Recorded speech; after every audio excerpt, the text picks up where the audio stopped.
Hello students, मैं Anoop sir all exam pass coaching centre के माध्यम से आज आप लोग को इंटरमीडिएट की फिजिक्स का तीसरा अध्याय लेकर आया हूँ। इसका कुछ टॉपिक हम लोग पढ़ चुके हैं और आज का टॉपिक है हम लोग का किसी वैद्युत द्विध्रुव के कारण वैद्युत विभव के लिए व्यंजक प्राप्त करना। इससे पहले वाले अध्याय में हम लोग किसी वैद्युत द्विध्रुव के कारण किसी भी बिंदु पर वैद्युत क्षेत्र की तीव्रता के लिए व्यंजक प्राप्त कर चुके हैं। एक बार हम लोग वैद्युत द्विध्रुव के अच्छी स्थिति में वैद्युत क्षेत्र की तीव्रता ज्ञात किए थे और एक बार हम लोग वैद्युत द्विध्रुव की निरक्षीय स्थिति में भी हम लोग वैद्युत क्षेत्र की तीव्रता का मान प्राप्त कर लिए हैं। लेकिन इस वीडियो में हम लोग वैद्युत द्विध्रुव के अच्छी स्थिति में वैद्युत विभव का व्यंजक प्राप्त करेंगे और वैद्युत द्विध्रुव के निरक्षीय स्थिति में भी हम लोग वैद्युत विभव के लिए व्यंजक प्राप्त करेंगे। तो सबसे पहले हम लोग वैद्युत द्विध्रुव के बारे में जान लें कि वैद्युत द्विध्रुव एक ऐसा निकाय है, वैद्युत द्विध्रुव एक ऐसा सिस्टम है जिसपे दो बराबर परंतु विपरीत आवेश अल्प दूरी 2l पर स्थित होते हैं। यदि मान लें हम लोग ये -q आवेश है, इससे कुछ दूरी पे +q आवेश है और इनके बीच की दूरी हम लोग अगर 2l मान लें तो यह एक प्रकार का वैद्युत द्विध्रुव हो गया। तो वैद्युत द्विध्रुव एक ऐसा निकाय है जिसपे दो बराबर परंतु विपरीत आवेश अल्प दूरी 2l पर स्थित होते हैं। अब हम लोग वैद्युत द्विध्रुव की अच्छी स्थिति में वैद्युत विभव के लिए व्यंजक प्राप्त करेंगे। तो मान लें कि एक वैद्युत द्विध्रुव AB है जिसपे -q तथा +q आवेश स्थित है। इसके मध्य बिंदु O से इसके अच्छी स्थिति में एक बिंदु P है जिस पर हम लोग को वैद्युत विभव ज्ञात करना है। तब हम लोग -q से बिंदु P की दूरी लेंगे। यहाँ से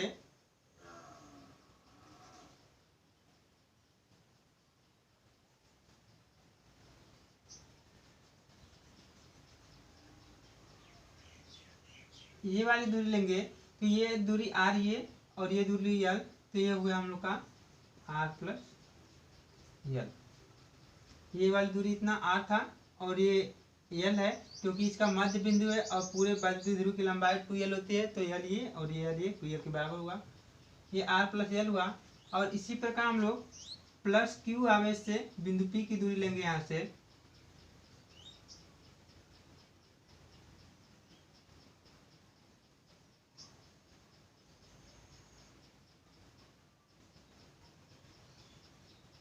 तो ये वाली दूरी पूरा r ये है और यहाँ तक l है, तो r में से l को घटा देंगे तो ये पूरी दूरी पता चल जाएगी। अर्थात इसका मान हम लोग को पता चल गया r - l। लिखेंगे हम लोग कि माना एक वैद्युत द्विध्रुव AB है जो K परावैद्युतांक वाले माध्यम में रखा गया है।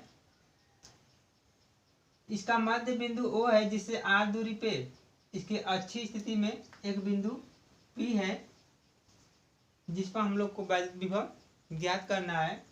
तो एक बार -q के कारण बिंदु P पर वैद्युत विभव ज्ञात करेंगे और एक बार +q के कारण बिंदु P पर वैद्युत विभव ज्ञात करेंगे और दोनों को जोड़ देंगे तो हम लोग को नेट बिंदु P पर वैद्युत विभव ज्ञात हो जाएगा। तो लिखेंगे माना एक वैद्युत द्विध्रुव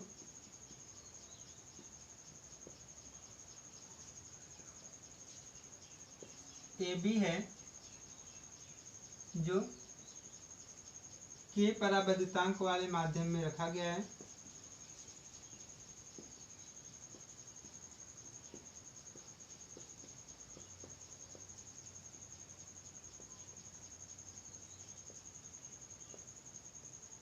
इसके मध्य बिंदु O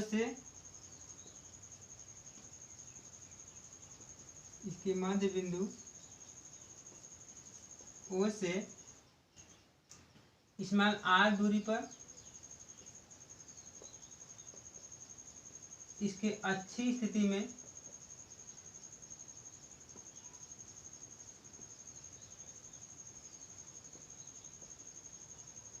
एक बिंदु P है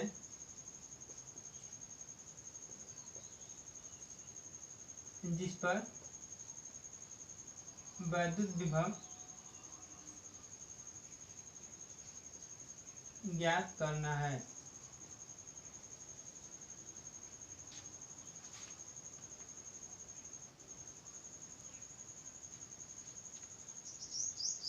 अब प्लस Q के कारण बिंदु P पर विभव निकाल रहे हैं हम लोग।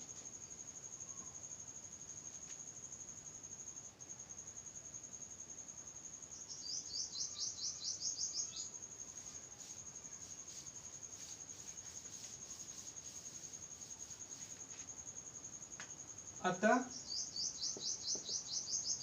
प्लस Q आवेश के कारण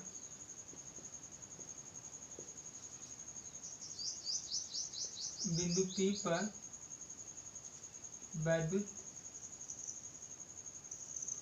विभव, मान लें हम लोग V1 है, तो बिंदु आवेश के कारण किसी भी बिंदु पर वैद्युत विभव के लिए हम लोग व्यंजक प्राप्त कर लिए हैं, जिसका मान आया था V बराबर 1/4πε0 Q बटा में R। तो यहाँ पे V बराबर V1 बराबर हो जाएगा 1/4πε0 Q1 की जगह पे है हम लोग का प्लस Q निकाल रहे हैं, तो Q बटा में R की जगह पे इसमें हम लोग दूरी है यहाँ पे R माइनस L। इसी प्रकार माइनस Q आवेश के कारण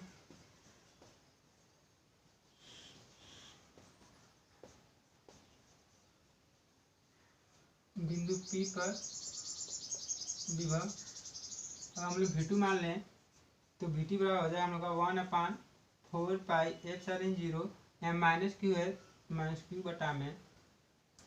अब ये वाली दूरी लेंगे यहाँ से हम लोग यहाँ तक, तो दूरी हम लोग का है R प्लस L, तो R प्लस L।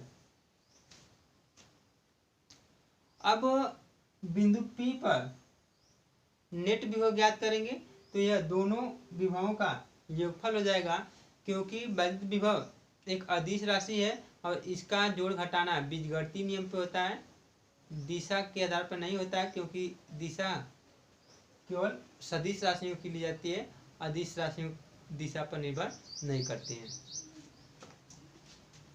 अतः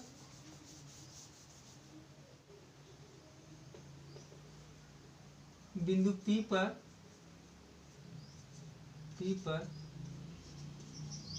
नेट विभव V बराबर हो जाएगा हम लोग का V1 प्लस V2, क्योंकि वैद्युत विभव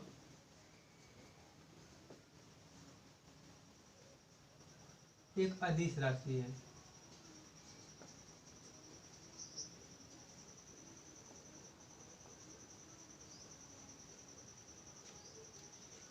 हम परावर्तनांक माध्यम के माने हैं, तो यहाँ पे के रख देंगे।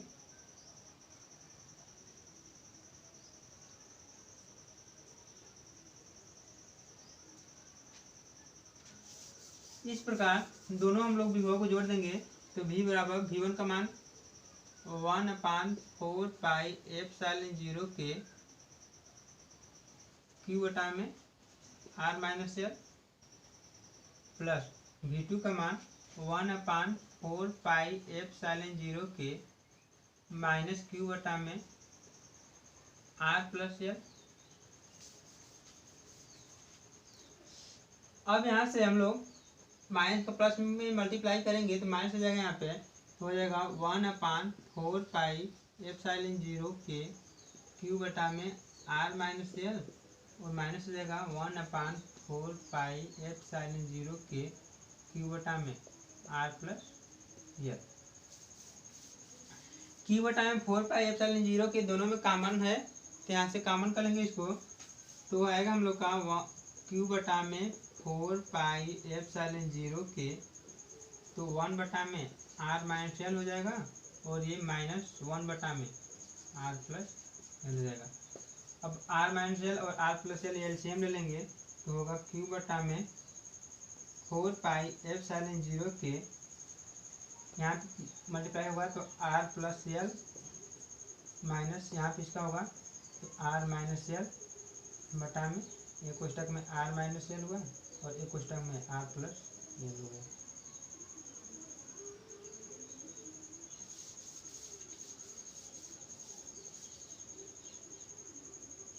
कोष्टक तोड़ देंगे हम लोग तो हो जाएगा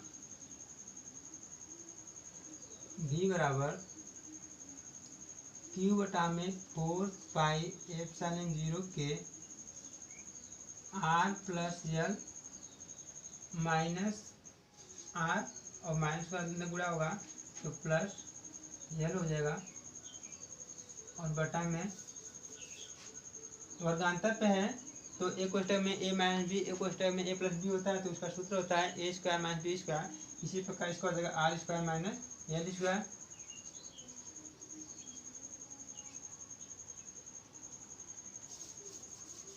तब होगा v बराबर क्यू बटा में 4πε0 के और ये आर से आर कट गया इंटू हुआ यहाँ पे 2l बटा में हुआ R square minus L square.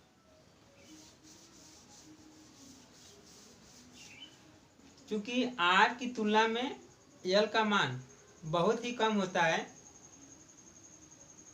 और इसलिए आर स्क्वायर या एल स्क्वायर आर स्क्वायर की तुलना में और भी कम होता है, इसलिए हम लोग एल स्क्वायर को नगण्य मान लेते हैं। तो चूंकि L is more less than R इसलिए एल स्क्वायर का मान आर की तुलना में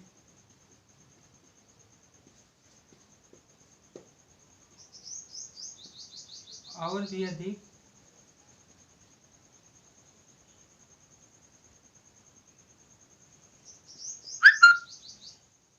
छोटा होगा, इसलिए इसे नगण्य माना जाता है, नगण्य मान लिया जाता है। जैसे अगर मान लें हम लोग कि एल का कोई मान है जो दशमलव में आ रहा है, मान लो 0.03 है, तो इसका अगर हम लोग वर्ग करेंगे तो इसका मान और भी छोटा आ जाता है क्योंकि आएगा हम लोग का 0.009।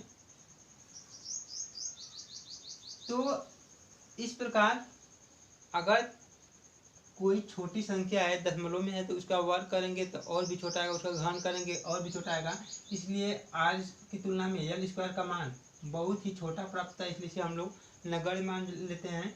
तब आएगा यहाँ पे v बराबर ये हुआ 2ql, अर्थात इसको हम कर सकते हैं 1/4πε0 के इंटू 2ql बटा में हो जाएगा आर स्क्वायर, क्योंकि हम लोग एल स्क्वायर की जगह पे नगण्य मान दिए यहाँ पे।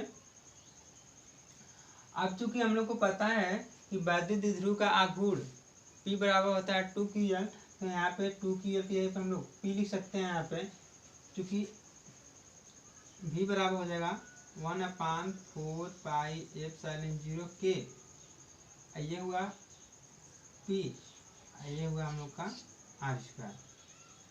क्यों? क्योंकि P बराबर होता है हम लोग का 2ql से।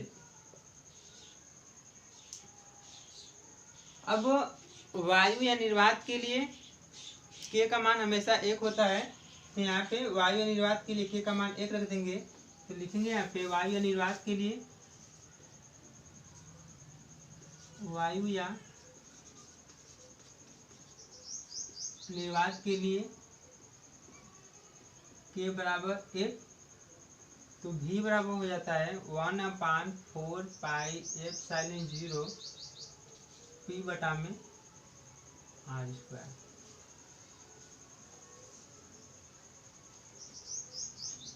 अतः किसी बिंदु आवेश के कारण k के वैद्युत द्विध्रुव पर अच्छी स्थिति में वैद्युत विभव के लिए व्यंजक प्राप्त कर लिए हम लोग, जिसका मान आया है 1/4πε0 p/r²। किसी वैद्युत द्विध्रुव की अच्छी स्थिति में उससे r दूरी पे बिंदु P पर हम लोग का वैद्युत विभव के लिए व्यंजक प्राप्त हुआ है 1/4πε0 p/r², जहाँ P वैद्युत द्विध्रुव का आघूर्ण है तथा r दोनों आवेशों के बीच की दूरी है, या इसके मध्य बिंदु से r उसके मध्य बिंदु से बिंदु P की बीच की दूरी है। वैद्युत द्विध्रुव हम लोग का था ऐसे, तो यहाँ से हम लोग P है तो r मानते हैं, तो r वैद्युत द्विध्रुव के मध्य बिंदु से बिंदु P की दूरी है और P वैद्युत द्विध्रुव का आघूर्ण है। अब हम लोग वैद्युत द्विध्रुव के निरक्षीय स्थिति में या समद्विभाजक की स्थिति में वैद्युत विभव के लिए व्यंजक प्राप्त करेंगे।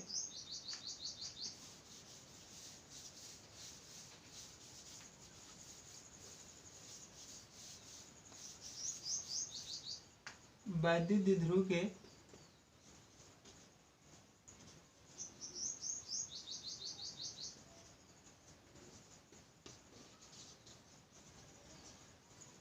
निरक्षीय स्थिति में वैद्युत विभव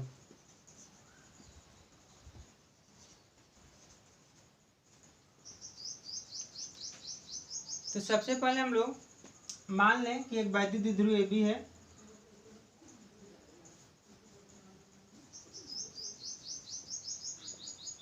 जिसमें -q आवेश तथा +q आवेश स्थित है। इसके मध्य बिंदु O से इसके समद्विभाजक की स्थिति में एक बिंदु P है, जिस पर हम लोग को वैद्युत विभव ज्ञात करना है।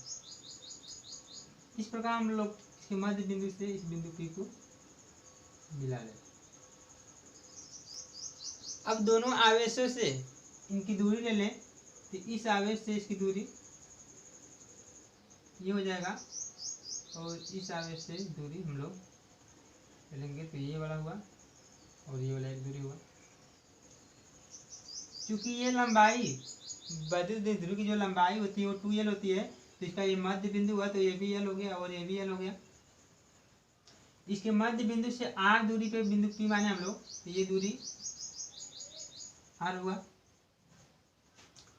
अगर हम लोग पाइथागोरस प्रमेय से AP का मान ज्ञात करें और एक बार BP का मान ज्ञात करें, तो कर्ण का स्क्वायर बराबर होता है लंब का स्क्वायर प्लस आधार का स्क्वायर। कर्ण का मान ज्ञात करना है तो AP का स्क्वायर बराबर हुआ, लंब है r तो r का स्क्वायर और प्लस आधार है l तो l का स्क्वायर, तो AP बराबर हो गया, वर्ग घटाएंगे तो कड़ी में होगा तो अंडर रूट हुआ r square plus l square. AP का मान ज्ञात कर लिए हम लोग, जिसका मान है under root r square l square. इसी प्रकार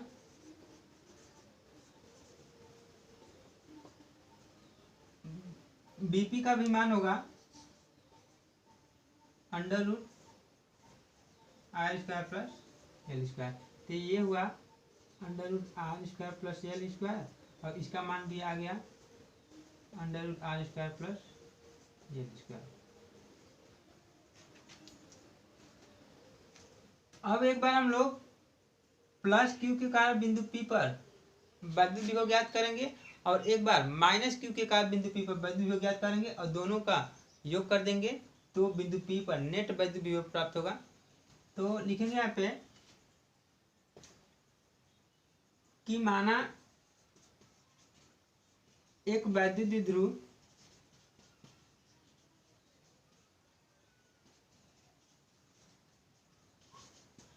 AB है, माना एक वैद्युत द्विध्रुव AB है जिसके निरक्षीय स्थिति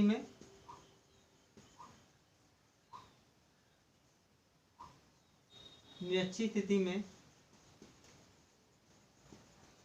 इसके मध्य बिंदु से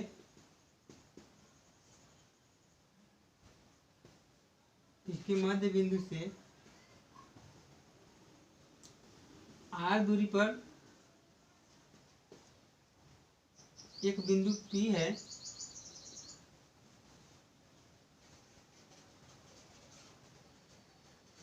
जिस पर वैद्युत विभव ज्ञात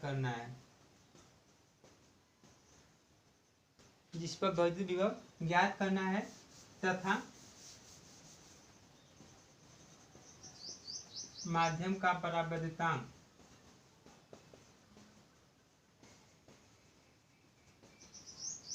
K है।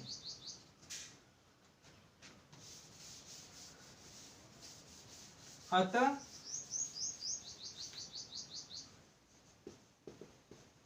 प्लस Q आवेश के कारण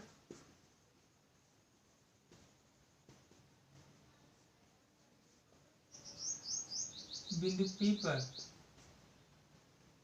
विभव V1 मान लें तो V1 बराबर हो जाएगा 1/4πε0 Q बटा में R होता है, तो R के इनके बीच की दूरी कितना है, r√r² प्लस l², तो यहाँ पे हो जाएगा √r² प्लस l²। इसी प्रकार -Q आवेश के कारण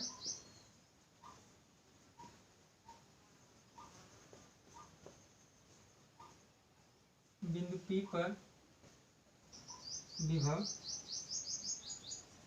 और V2 मान लें तो V2 बराबर हो जाएगा 1/4πε0 Q की जगह पे यहाँ पे -Q और बीच की दूरी लेंगे हम लोग, ये भी होगा √r² प्लस l²।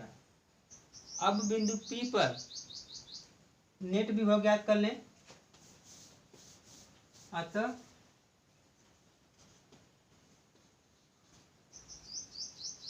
बिंदु P पर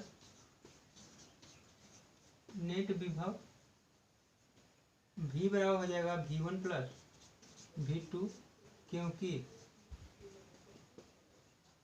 वैद्युत विभव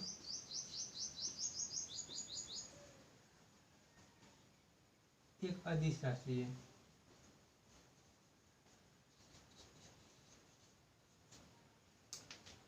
जब हम लोग वैद्युत क्षेत्र की तीव्रता ज्ञात कर रहे थे तो यहाँ पे इसकी दिशा पर निर्भर कर रहे थे, क्योंकि वो सदिश राशि थी, लेकिन यहाँ पे दिशा पर निर्भर नहीं है क्योंकि यह अदिश राशि है। तब V1 का मान आया है V बराबर 1/4πε0 के माध्यम रखें हम लोग के Q बटा में √r² plus l² plus V2 का मान भी यही है 1/4πε0 माइनस Q हुआ into √r² plus l², plus में माइनस को गुणा करेंगे तो माइनस हो जाएगा, तब V बराबर प्राप्त होगा 1/4πε0 के Q बटा में √r² प्लस l² माइनस 1/4πε0 के Q बटा में √r² प्लस l²। क्योंकि दोनों एक ही टर्म्स है तो इस प्रकार ये कट जाते हैं, अर्थात V बराबर प्राप्त होता है हम लोग का 0। इस प्रकार वैद्युत द्विध्रुव के निरक्षीय स्थिति में बिंदु P पर हम लोग वैद्युत विभव के लिए व्यंजक प्राप्त कर लिए हैं, जिसका मान आया 0। अतः हम लोग निरक्षीय स्थिति में वैद्युत द्विध्रुव के कारण वैद्युत विभव के लिए व्यंजक प्राप्त करनी है जिसका मान शून्य आया है, लेकिन निरक्षीय स्थिति में वैद्युत क्षेत्र की तीव्रता शून्य नहीं होती है, उसका मान हम लोग निकालने हैं। होता है E बराबर 1/4πε0 P बटा में R3। और वैद्युत द्विध्रुव के अच्छी स्थिति में हम लोग वैद्युत क्षेत्र की तीव्रता का मान ज्ञात कर लें, जिसका मान आया है E बराबर 1/4πε0 2P बटा में R3। और वैद्युत द्विध्रुव के अच्छी स्थिति में वैद्युत विभव के लिए भी व्यंजक प्राप्त कर चुके हैं, जिसका मान आया है 1/4πε0 P बटा में R²। मैं आशा करता हूँ कि यह वीडियो आप लोग को समझ में आया होगा। यदि इसमें आप लोग को कोई भी प्रॉब्लम हुई हो तो आप नीचे कमेंट में ज़रूर लिखें। धन्यवाद।